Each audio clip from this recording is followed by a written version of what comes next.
हरे कृष्णा। कृष्ण कथा। देवताओं द्वारा गर्भस्थ भगवान की स्तुति। कंस ने अपनी बहन के दिव्य सौंदर्य को देखा और वह तुरंत इस निष्कर्ष पर पहुंचा कि श्री भगवान ने उसके गर्भ में शरण ले ली है। इसके पहले वह इतनी अधिक सुंदर कभी नहीं लगी थी। वह स्पष्ट रूप से समझ गया कि देवकी के गर्भ में कोई कौतूहलपूर्ण वस्तु अवश्य है। अतः कंस विचलित हो गया। उसे विश्वास था कि भविष्य में उसका वध करने वाले श्री भगवान का आगमन हो चुका है। कंस सोचने लगा, अब देवकी का क्या किया जाए। उसके गर्भ में निश्चित रूप से श्री विष्णु या श्री कृष्ण हैं। अतः यह निश्चित है कि श्री कृष्ण देवताओं का उद्देश्य पूरा करने के लिए आ गए हैं।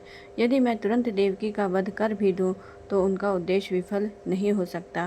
कंस भली भांति जानता था कि भगवान श्री विष्णु के उद्देश्य को कोई विफल नहीं कर सकता।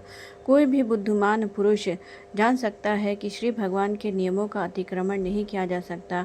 सारे असुर चाहे कितने ही विघ्न क्यों न डालें, श्री भगवान का उद्देश्य पूरा होकर रहेगा। कंस ने सोचा, यदि इस समय मैं देवकी को मारता हूँ तो भगवान श्री विष्णु अपनी परम इच्छा को अधिक तीव्रता से लागू करेंगे। देवकी को इस समय मारना सबसे घृणित कार्य होगा, भले कोई कितनी ही विषम परिस्थिति में क्यों न हो, किंतु वह अपनी ख्याति नष्ट नहीं करना चाहता।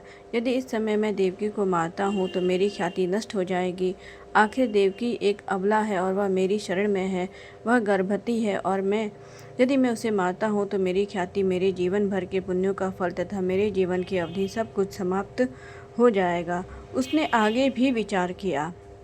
जो व्यक्ति अत्यधिक क्रूर होता है वह इसी जीवन काल में मृत्यु तुल्य रहता है। क्रूर पुरुष अपने जीवन काल में किसी को प्रिय नहीं होता और उसकी मृत्यु के बाद उसे लोग कोसते हैं। अपनी देहात्म बुद्धि के कारण मनुष्य का पतन होता है और नरक के गहनतम भाग में धकेल दिया जाता है। कंस ने उस समय देवकी के वध के पक्ष में इस प्रकार से विचार किया। हरे कृष्णा। इसके आगे की कथा आप भाग 8 में सुनिए।